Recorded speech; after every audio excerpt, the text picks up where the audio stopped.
profesión es que seas biólogo y que ejerzas como biólogo.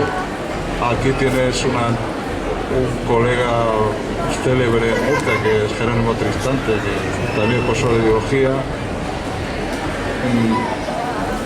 Un poco el comentarme así brevemente tenemos la idea de que quien escribe debe ser alguien que viene del mundo de las letras, ¿no? Sin embargo, en la práctica creo que hay muchísimos casos de lo contrario. Y me han venido a la cabeza, cuando pensaba la pregunta, dos médicos como eran Pío Baroja o Arthur Conan Doyle. ¿Quién tenía aquí apuntado también? Pues Juan Benet, el escritor español que era ingeniero. Particularmente yo también soy ingeniero. Pues, tú eres el ejemplo. Coméntame brevemente. Bueno, es una pregunta que no sé si yo le puedo dar una respuesta tampoco. La realidad es que los tiempos de la literatura a veces no van con a veces o casi nunca van con los tiempos de la vida, ¿no? Y si algo he tenido claro desde siempre es que además de que me gustaba mucho leer, claro, mi pasión por la naturaleza, ¿no? Por entender un poco el medio donde me desempeñaba, ¿no? Desde pequeño.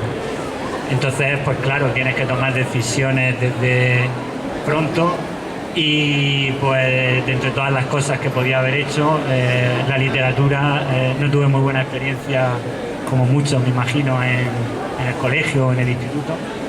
Ni siquiera me lo planteaba como una opción real. Así que me dediqué a la otra rama que me atraía, algo que era la biología.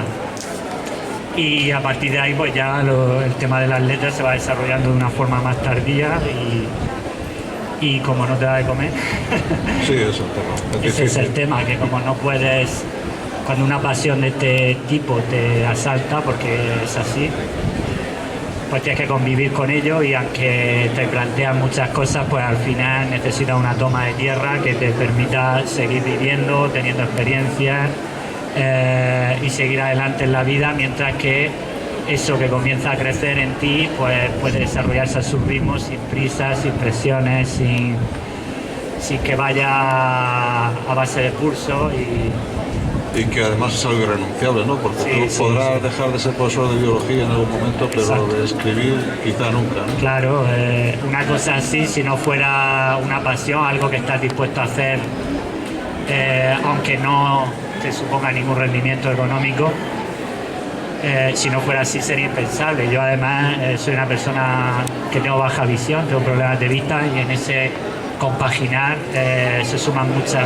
más variables, porque sacar tiempo para todo es realmente difícil, pero la literatura es irrenunciable, es una necesidad vital completamente.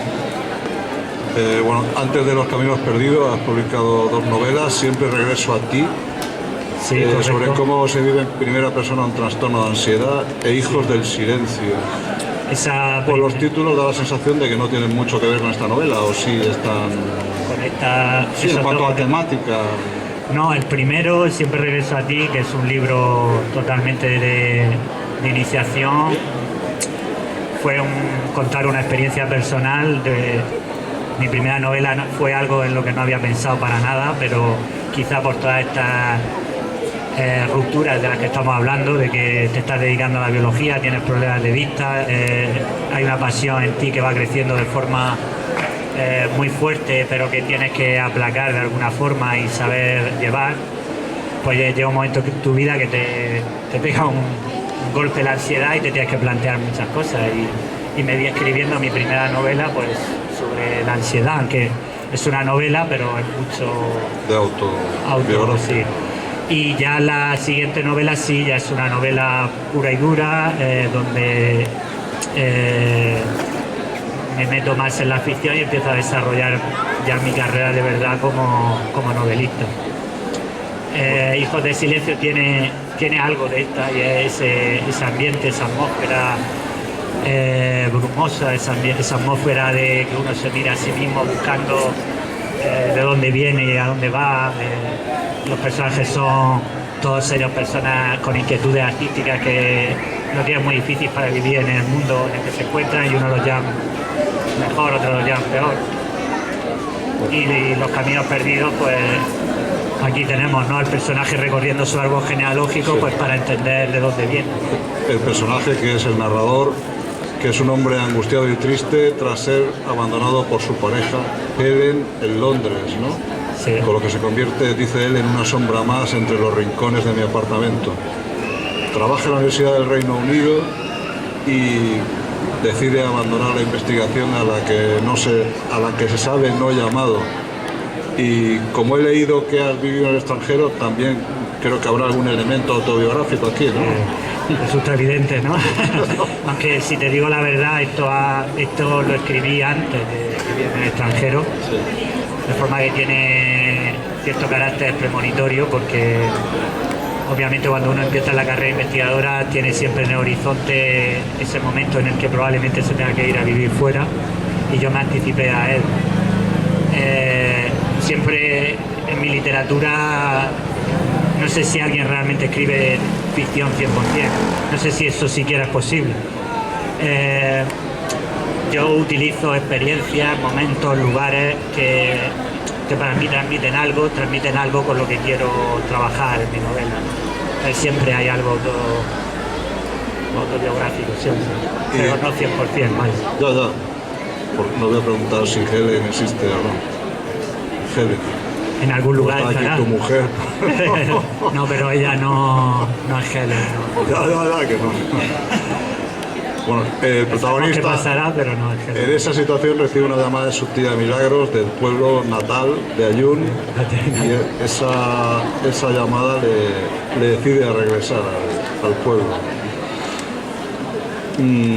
Y empieza rememorando a su tía Milagros, que es una persona que en su momento, en su época, desafía las convenciones.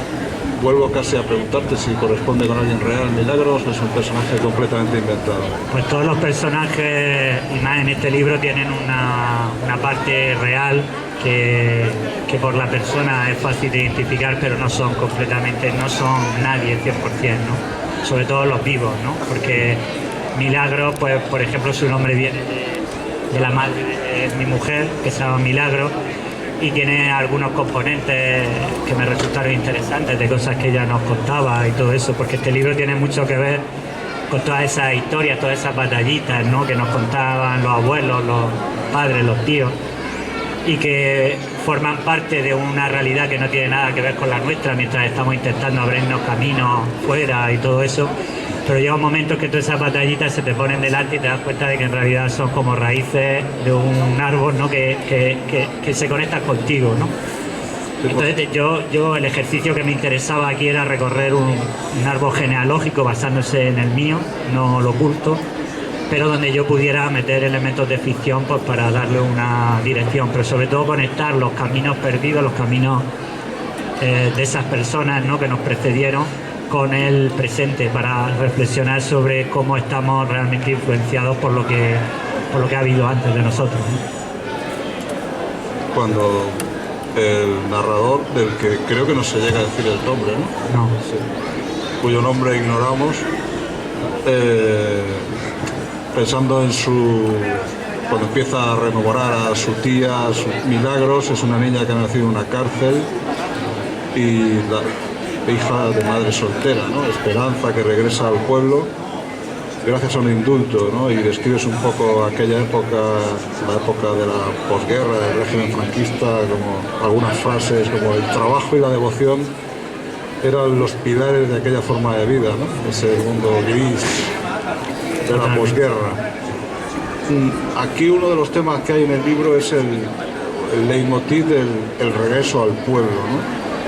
A un entorno donde los jóvenes han huido del campo a la ciudad en la actualidad, y eso nos lleva a un tema absolutamente en boga en la actualidad, que es el de la España vaciada o vacía, que es la España vacía es el título del libro de Sergio del Molino, que no sé si has leído. Sí, un libro lo he leído. espectacular, para mi gusto. Sí, total. Y yo creo que por negarle el derecho a utilizar su título lo han llamado la España vaciada, no sé por qué, pero sí, coméntame algo de la España vacía, Pues qué es un medida está tema- relacionada con tu libro. de nuevo, este libro es anterior, ¿no?, en el tiempo a la España vacía, pero es un tema que me interesa muchísimo desde siempre. Aunque se le haya dado nombre, ¿no? Sí, porque sí, el fenómeno sí estaba exactamente. Ahora está en boca de todo y se ha convertido en algo visible cuando lleva muchísimo tiempo invisible. Y no solo en los lugares que describe Sergio Molino en la España vacía, sino que lo tenemos aquí en la puerta de nuestra casa, ¿no? Aquí en la puerta podemos ver restos de casas que ya casi nadie recuerda, no sabe ni quién vivió ahí. Hemos estado hablando con Jesús, que ha escrito un libro maravilloso que se llama Y también se vivía, sobre todo los campos que hay de los caseríos abandonados, los caseríos del y todo noroeste. esto. Y yo la verdad es que siempre he tenido la sensación cuando he vivido en zonas así de huerta y todo esto, que me ha llamado mucho más la atención los restos de esas antiguas formas de vida que los bloques estos de piso que desde hace ya mucho tiempo se han ido abriendo camino y destrozando todo eso, ¿no? La sensación de que había historias, de que había una riqueza cultural y todo un mosaico, todo un modo de existencia que se nos ha ido negando a las personas de nuestra generación de una forma, yo creo, bastante premeditada, porque el que más, el que menos, durante muchos años se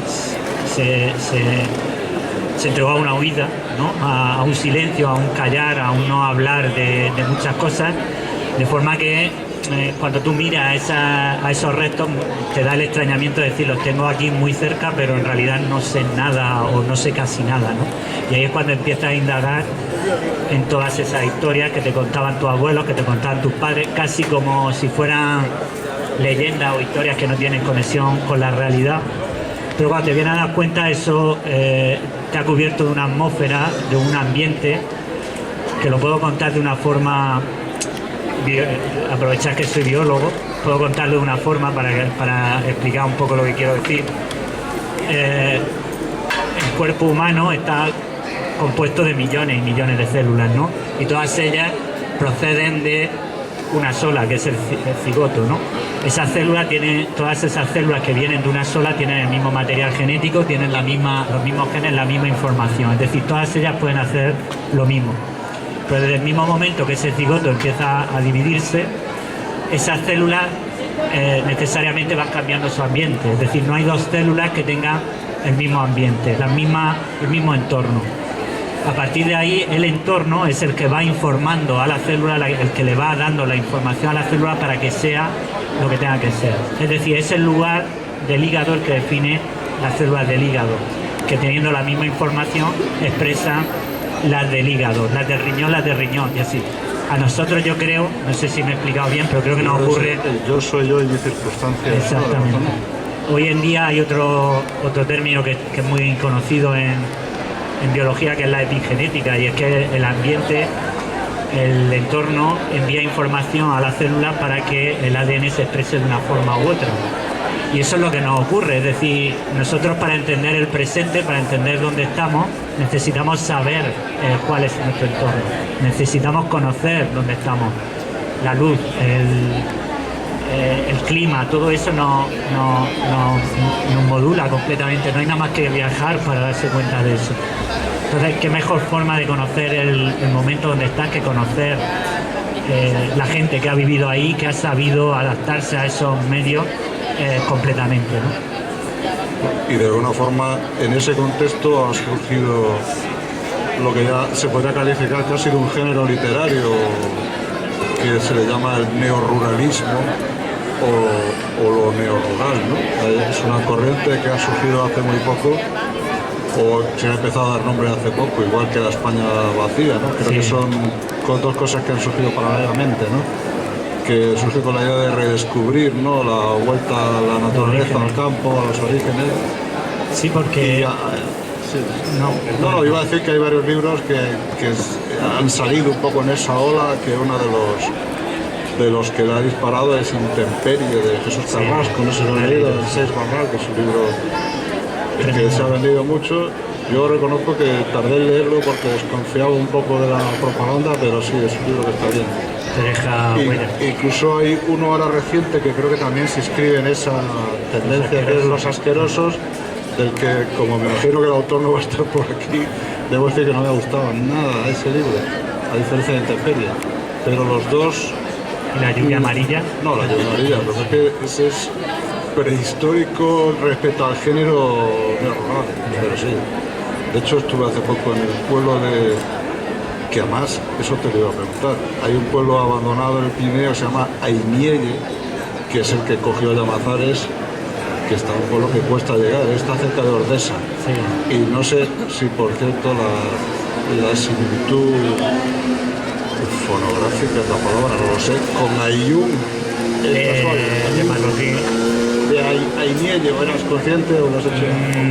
No era consciente para nada. ¿Pero crees que hay una similitud de sonoridad entre Aimielle y Ayyun? Sí, sí que hay algo. La verdad es que con los nombres siempre me pasa lo mismo. Hay nombres que por lo que sea me dicen este es el nombre que hay que poner, que debe llevar este lugar, o que debe, porque también está el Ayyun de los saharauis, del protectorado, exacto.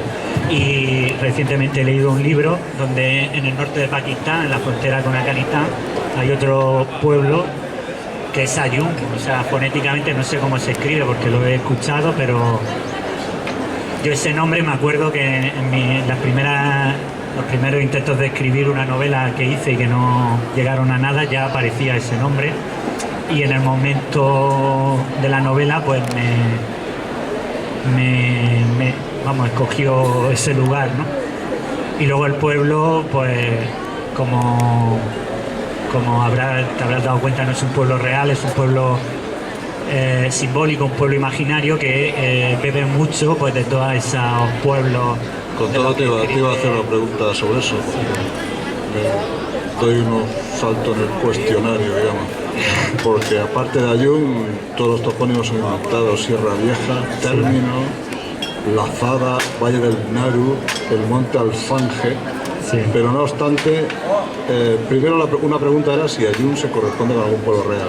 Dices que no. O pienso que en cualquier caso, sí, tú en la mente tendrás, sí, alguna zona. Hay un pueblo que me inspiró totalmente, como decir, si este lugar existe,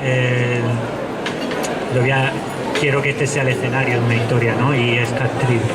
Ah, sí, maravilloso. Sí, sí, el Monte Alfanje, la sierra detrás. Todo. ¿Hay un Monte Alfanje en Castril? No, pero hay ese donde está la atalaya, es como una aguja. Y claro, me interesaba mucho que fuera un pueblo de frontera, un pueblo que estuviera muy enclavado en la historia, ¿no? Que tuviera una historia muy marcada y que todavía conservara ese aire, ¿no? de lo antiguo, que es lo que le ocurre a muchos pueblos del noroeste y el noroeste de Murcia. Castril sería el sureste de Andalucía, ¿no? O algo así. Eso, que fuera un pueblo simbólico donde se diera ese éxodo del que tú ya has hablado, de que estuviera en el filo de perder su identidad, que hubiera ese sentido de que la necesidad de hacer las paces con la memoria, ¿no? La necesidad de dejar de callar y arrojar luz sobre pues toda esa niebla, ¿no? Toda esa niebla que amenaza con devorarlos, ¿no? A todos. Sí, hay un topónimo que llama Sierra de la Espina, hay pozos de nieve y un sanatorio de tuberculosos. Sí. Este sí es la Sierra Espuña, ¿no? Sí. No es la Sierra Espuña real, pero sí. Pero demasiado. Aunque por esa zona hay más zonas de pozos de nieve y tal, pero sí, claramente. Y me había quedado un poco antes cuando hemos hablado de Jesús Carrasco y de Santiago Lorenzo y Los Asquerosos. ¿Tú crees que de alguna forma tu libro se inscribe en esa tendencia, en ese género ahora en boga? Yo creo que no.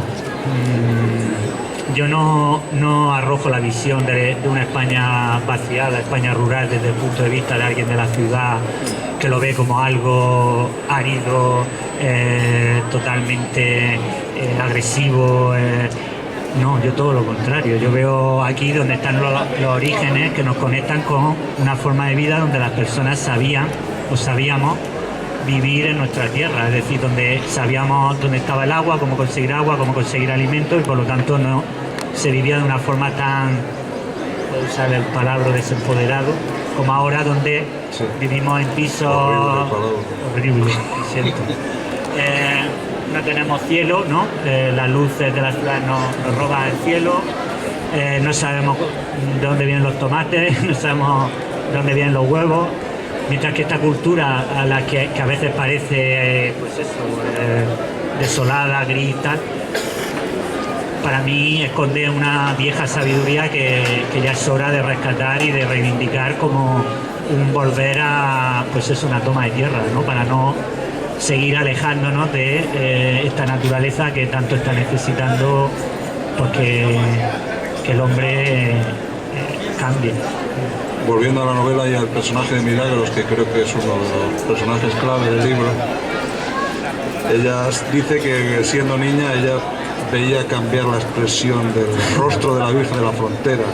También desaparece durante varios días y cuando vuelve del bosque ya no es la misma, y el narrador dice que sembraba a su paso un aroma a flores silvestres.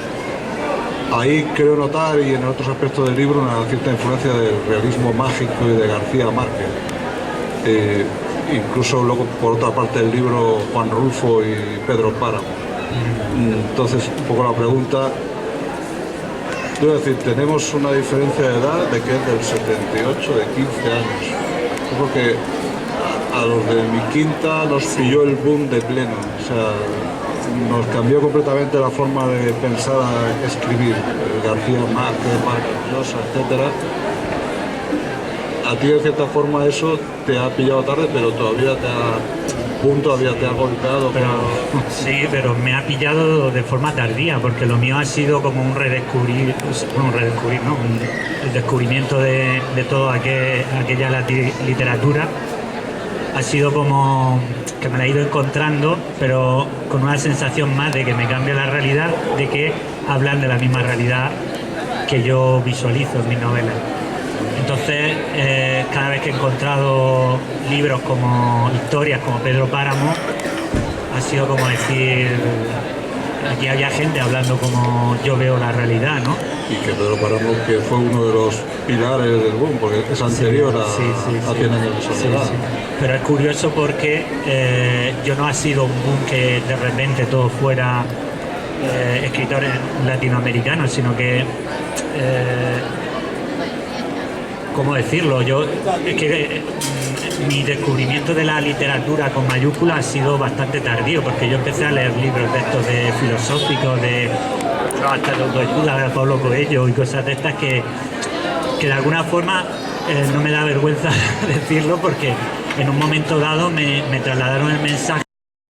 Había una literatura que yo no sentía como algo totalmente aséptico, lejano, que nada decía de mi vida. De repente me encuentro historias que hablan de una realidad más próxima a lo que yo veía, donde se junta lo mágico, lo real, lo espiritual, y a partir de ahí yo me voy abriendo a libro y hasta que llega un momento en el que cuando me preguntan de qué estilo escribo, lo más próximo que se me ocurre es el realismo mágico, pero ni siquiera sé si es realismo mágico. Yo no diría que sea realismo mágico puro, pero se nota algunas pinceladas, algunas referencias. Pero la sensación al leer a todos estos autores es de reconocimiento, ¿no? Esa forma de expresar una realidad que es muy reconocible, que parece que es la realidad cotidiana que tenemos todos los días delante, pero que en cualquier momento puede saltar por los aires con un hecho totalmente asombroso, mágico, y que de alguna forma hace que transiten, no sé si tú la ves así, pero que transiten la realidad como más... No, hombre, yo creo que García Márquez y antes Álvaro Cunqueiro, no recuerdo cómo lo decían exactamente, pero venían a decir que a veces una descripción con ribetes fabulosos, fantásticos, hiperbólicos, describía mejor la realidad que el realismo, la novela de realismo social y todo esto, que yo no puedo con ella, por cierto. Es decir, yo necesito un elemento... yo también, totalmente. Y eso, decían que al final, de hecho, tú Si puedes tener una imagen de Galicia por Cunqueiro, de Sí, Colombia sí. por García Márquez, mejor que por todos sus escritores realistas. Sí, totalmente. Además es que cuando lees una de estas historias donde se entremezclan los vivos y los muertos, por ejemplo, es un tema que para mí me fascina, tú vas a ciertos lugares donde tú no estás viendo muertos, pero los muertos están ahí. Eso se respira, eso se palpa, ¿no? Desde Juan Rulfo y Pedro Páramo, que el pueblo estaba lleno de ecos, que estaban debajo de las piedras, es que es así, o sea, tú llegas a ciertos lugares y... Una forma metafórica de decir algo que es real. Exacto. Porque cuando nosotros vamos a un lugar, nosotros somos, la percepción es algo muy complejo, muy creativo, ¿no? Nuestros ojos no son ventanas, ¿no? Que ven el mundo tal cual está ahí, ¿no? Si viéramos lo que realmente hay ahí fuera, no fliparíamos, vamos, alucinaríamos. En realidad lo que percibimos es un producto de nuestro cerebro, que transforma todo eso que hay ahí, todo ese magma, en cosas tangibles. Y ahí se mezclan las emociones, se mezcla la memoria, se mezclan las lecturas, se mezclan los olores, mil cosas. Entonces, con una literatura puramente materialista, digamos, no sé si se puede llamar así, descriptiva, sí, realista, hiperrealista, es imposible para mí describir todo eso, ¿no? Bueno, algunos aspectos más donde está el tono mágico, ¿no? Dice, por ejemplo, el tono, que los días que siguieron al entierro de Esperanza fueron días de niebla en ayuno. Luego Milagros adquiere cierta fama de bruja, porque, como he dicho, es el personaje de los más dibujados. Se casa con José II, pastor de silencios. Luego el protagonista vuelve y se reencuentra con sus padres y su abuela, a la que describe con rostro de ébano milenario. Y la casa de Milagro la describe como aquella casa grande de 2 plantas, toda rodeada de huertos, con una recia chimenea que exhalaba bocanadas de humo blanco. ¿Qué importancia le das, obviamente, al estilo, al léxico? Que la gran dicotomía siempre en literatura es lo que se cuenta y cómo se cuenta, ¿no? Totalmente. Eso, de hecho, tardé mucho en dar por concluido este libro por esa misma razón, porque la redacción me llevaba por un por un terreno que a veces sentía que era demasiado lírico, que era demasiado preciosista o demasiado... Pero luego cuando volvía a él, lo retomaba para intentar cambiar cosas, veía que no, que ese era el estilo, ¿no? El ambiente, la ambientación, ¿no? Le doy mucha vuelta a eso y siempre intento despegarme un poco del estilo y que la historia cada vez tenga más potencia por sí misma. Pero a la vez hay que cuidarlo. Pero a la misma vez el estilo es fundamental, exacto. Pero yo creo que ahí los escritores tenemos materia de por vida, ¿no? Porque cada historia también requiere un equilibrio propio. El protagonista empieza a soñar de forma recurrente con una espesa arboleda y vuelven los recuerdos, los fantasmas, el pasado. La tía Milagro le cuenta la historia de Antonio Amador, que es abuelo del protagonista, que vuelve de la guerra de África con la sombra de la muerte a cuestas, ¿no? Entonces lo que planea un poco sobre el libro es que vino con una maldición. Vino de África con una maldición que afectará a toda la familia en lo sucesivo, ¿no? Sí, aquí vuelve a mezclarse la ficción con la realidad. Cada vez hay más cosas de biología, pero no tengo más remedio, aunque que predomine la ficción, ¿no? Pero el sufrimiento se hereda. Eso ya empieza a haber estudios que lo ponen de manifiesto. Es decir, esa maldición no es otra cosa que cualquier acontecimiento traumático del pasado cuyo alcance trasciende a la propia persona. Y esto es una forma muy potente de decir que probablemente algunos dolores, algunos sufrimientos y algunos elementos de cómo percibimos nuestra realidad hoy en día tengan que ver con cosas que van más allá de nuestra propia memoria. Y esto no es una cosa, una magufada de estas, es así. O sea, esa información, hasta qué punto, ¿no? nos llegan las ondas de lo que ocurrió hace todos esos tiempos, todos esos años, no lo podemos extrapolar, porque la historia ocurren cosas en la guerra civil, ocurren cosas en la guerra de África, ocurren cosas incluso en la guerra chica, en la guerra de frontera entre los musulmanes y los cristianos, y hasta qué punto, ¿no? Se propaga el impacto de todas estas cosas, ¿no? Eso daría para toda hora hablando, ¿no? Sobre si se hereda lo ocurrido. No sé si... que se va probando.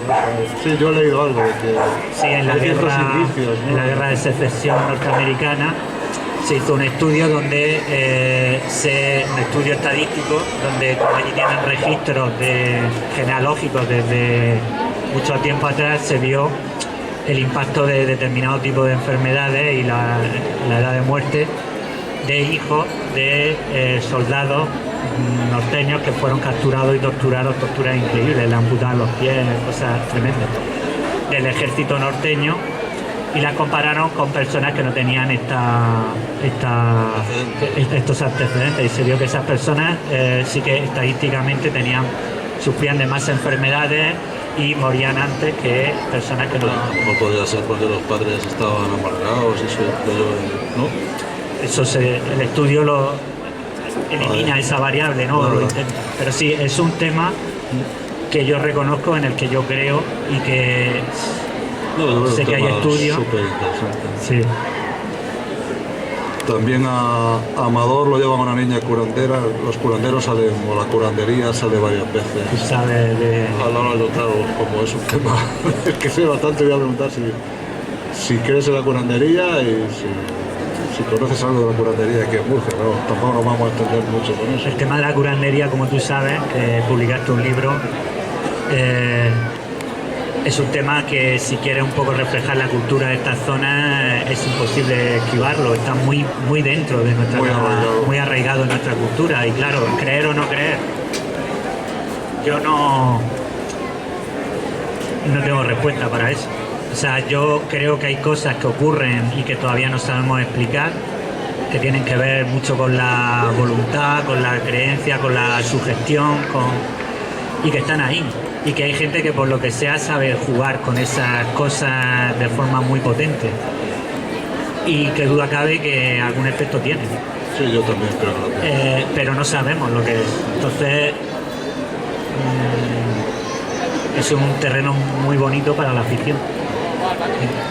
En la novela aparecen muchos personajes de una saga familiar, curiosamente todos nombres compuestos: Juana Gracia, José II, Antonio Amador, Joaquín III, Anita Voluntad, que me llamó la atención.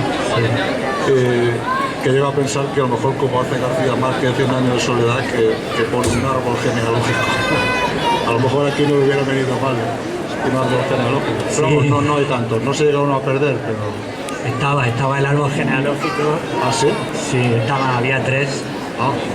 Pero bueno, se decidió al final no incluirlos, pero está.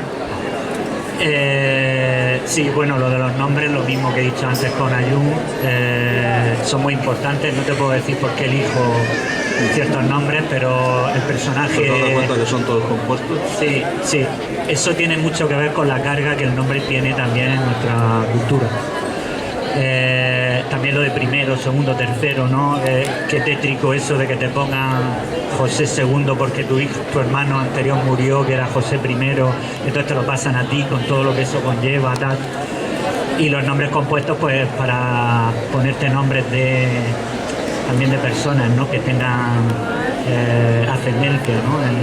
Toda esa carga que ahí está, ¿no? Yo no digo que sea ni buena ni mala, solo que ahí está y que quizás es un buen ejercicio el mirarla.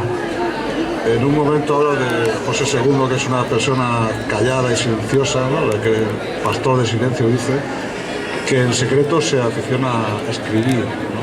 O sea, muy rara en su entorno. Y en un todo hablas de la escritura como una debilidad propia de los niños que no sabían hacerse mayores. ¿Crees que eso es la escritura? Que escribimos porque no hemos sabido crecer. A la vista de la sociedad más pragmática y más... Sí, de la sociedad más pragmática y sin duda. O sea, para alguien que quiere escribir hoy en día, qué beneficios tangibles te aporta escribir, ¿no? Tenemos que irnos al territorio de lo intangible, de la pasión, de la filosofía de uno, pero a nivel tangible, de prosperar, de pues todas esas metas, ¿no?, que nos inculcan desde pequeños, obviamente hoy en día y antes todavía es más. Bueno, cuando empieza la segunda parte del libro empieza a insinuarse lo fantástico, ¿no?, dentro de la novela.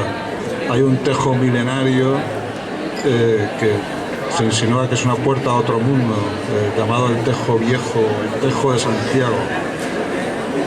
Aparece por ahí el fantasma del abuelo.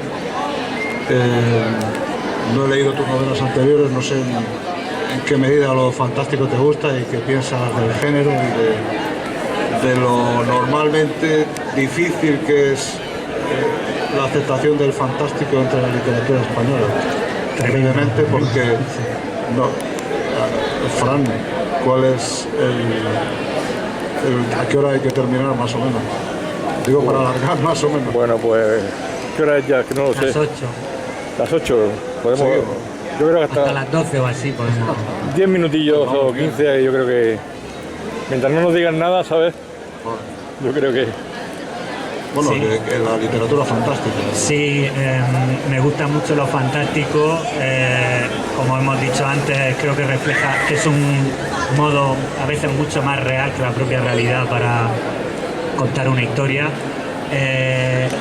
Sé de lo difícil que es la difícil situación del género aquí en España, donde parece que cada vez llevamos ya tanta tradición del realismo y desde demás. Mío Cid. O sea, desde que existe la literatura española, la tradición es el realismo. Es el realismo. Y ir contra eso es muy difícil, pero yo sé que hay una serie de historias que puedo contar o que me veo con la fuerza para contar, y en todas ellas pues lo fantástico está presente. Lo que ocurre es que para mí lo fantástico lo que me atrae no es la ciencia ficción, ¿no? Es otro tipo, sí, me gustan las historias que introducen lo fantástico en una realidad bien reconocible, ¿no? Y no irme demasiado lejos. La bruma de Ayun, que al final, o la niebla de Ayun, podría haber sido un título, no sé si llegaste a barajar ese título. Sí. Porque una bruma, una niebla que trae la muerte, la tristeza y el pasado, ¿no? Y que hace que el pesimismo y esa negrura planeen sobre la familia. Hay ratos que precisamente podía tener ciertas pinceladas de ese fantástico que no te gusta tanto, tipo Stephen King o Lovecraft, no, Edgar Allan Poe, quizá. Edgar Allan Poe. Lo de Edgar Allan Poe es otro de esos casos que hasta qué punto lo llevamos dentro. Quien no lo ha leído, ¿sabes? Porque cuando llegamos a Escocia, Edgar Allan Poe estaba en todas partes. Decía, no era tanto la imaginación de Edgar Allan Poe como que estos lugares existen, o los lugares existen porque existió Edgar Allan Poe. Pero a mí personalmente esa atmósfera que te invita tanto a plantearte cosas, quizás porque no tenemos el cielo, las estrellas para plantearnos cosas, quizás ese ambiente brumoso siempre me ha atraído, ¿no? Y Edgar Allan Poe creo que es el maestro de esa atmósfera, ¿no? Sí, además se le considera inventor de varios géneros, del policíaco, del fantástico actual y incluso de la ciencia ficción.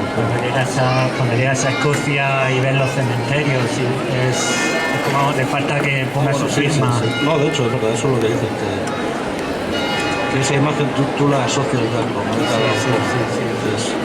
le ha prestado su aura a las cosas que él escribía, con escribir. Sí. Pienso mucho en él, ¿no? Cuando, no solo en este libro, sino en otros, me siento muy atraído hacia esa atmósfera donde también lo fantasmal está tan presente, donde se conectan como varias dimensiones, varias realidades, conviven ahí. Que tenía aquí algunas preguntas que en cierta forma hacemos, porque me leí una entrevista que me mandó Francisco Carbonell que se hizo para la voz de Mazarrón. Sí, el año pasado. Sí, me lo mandó por WhatsApp, lo estuve leyendo, algunas cosas lo has dicho, que me llamó la atención, que el libro un poco que te supuso Disparaderos fuera el Peregrino de Compostela de Paulo Coelho. Así es.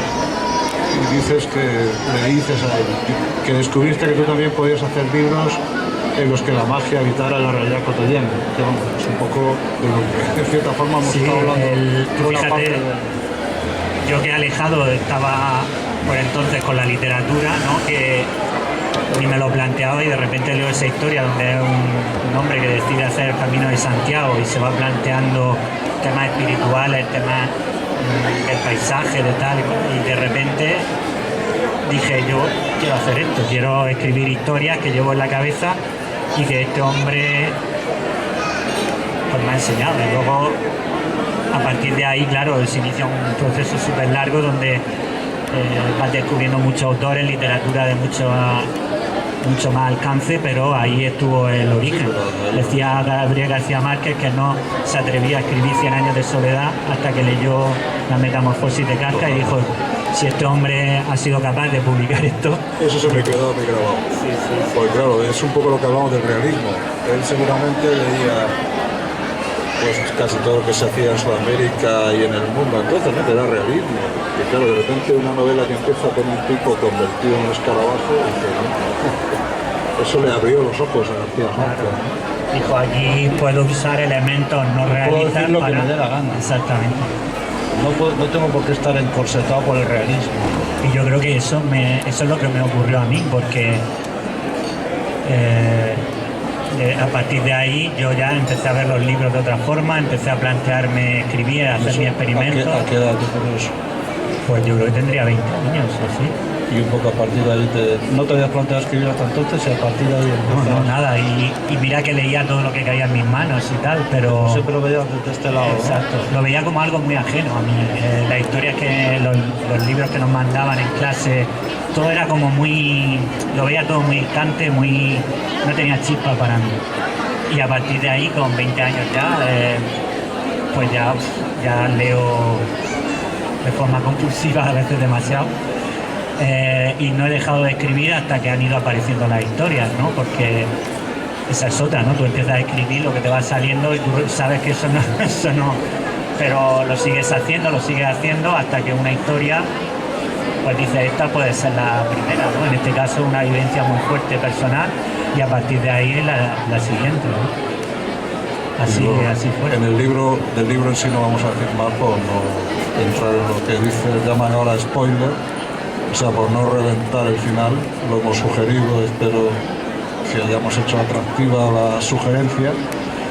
Y te pregunto ya un poco hacia el futuro, ¿qué nuevos proyectos tienes? En la entrevista esta de Francisco Carbonell, dices que quieres abordar el asunto de la conciencia como singularidad relacionándola con la física cuántica, que huele, por cierto, a ciencia ficción. Totalmente.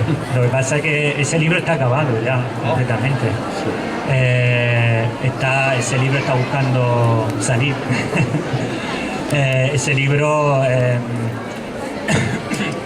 ¿cómo decirlo? Sí. Ese libro nace de la experiencia de Escocia, donde desde que llegamos se me sucedían uno detrás de otro la sensación esta de déjà vu. Y es que era como si aquel lugar, quizá por la atmósfera de Poe, que en mi casa teníamos un libro de Poe y quizá a mí me impactó más de lo que era capaz de reconocer. Pero aquel lugar me transmitía completamente historias, lugares, vivencias muy reales, pero que yo no había vivido. Y a partir de ahí empiezo a indagar sobre la percepción del tiempo, sobre qué es el tiempo, sobre todo lo que se ha escrito sobre vidas pasadas, sobre conceptos de tiempo, multidimensionalidad, etcétera, etcétera. Mucha ciencia ficción, para luego escribir una historia donde es casi una novela de viajes, porque se hace un auténtico viaje por Escocia, donde intenta atrapar la atmósfera, pero donde el protagonista está todo el rato percibiendo una realidad, una vida casi alternativa a la que no sabe darle explicación a qué se debe eso. En primera persona lo narras. Sí. ¿Siempre utilizas la primera persona? No. Tiendo a la primera persona. De